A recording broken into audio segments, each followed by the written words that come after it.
The cracked teacup. In a world that celebrates perfection, it's easy to forget the beauty of what's flawed. But one rainy afternoon, in a quiet pottery shop, a young woman discovered that broken doesn't mean useless. It means human. In a quiet little pottery shop on the corner of an old street, rows of beautiful ceramics lined the shelves, cups, bowls, and vases, each one flawless and shining under the warm light.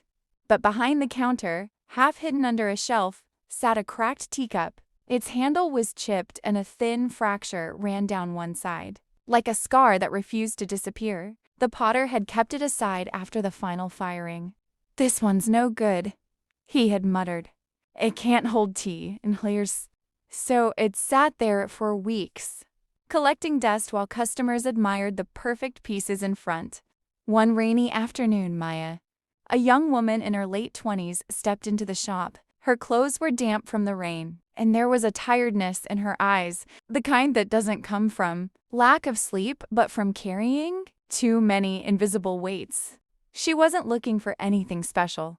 She just wanted a quiet place to wait out the rain. But then, as her gaze drifted across the shelves, she noticed the little teacup tucked away in the corner. It wasn't perfect like the others, but something about its imperfection drew her closer.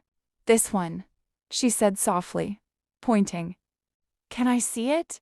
The shop owner hesitated. "That cup's cracked," he explained. "It can't really be used for much." Maya smiled faintly.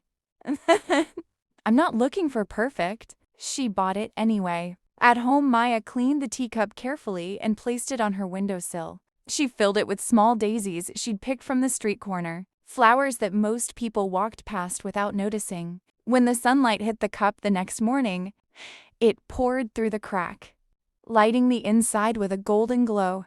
Maya stared at it for a long time. It reminded her of herself, how life had left cracks in her heart, how she'd often felt discarded. Not useful enough, not perfect enough. And yet, here she was still standing, still holding something beautiful. Weeks later, a friend visited and noticed the cup. "That's lovely," she said. "Where did you find it?" Maya smiled. "It was broken. I just gave it a new purpose." The friend looked at her curiously. "And it's still beautiful." "Yes," Maya whispered, looking out the window. "Maybe even more beautiful than before." Scars don't erase your worth. Being broken doesn't mean you're useless. It means you've survived. Sometimes the cracks are where your light shines through.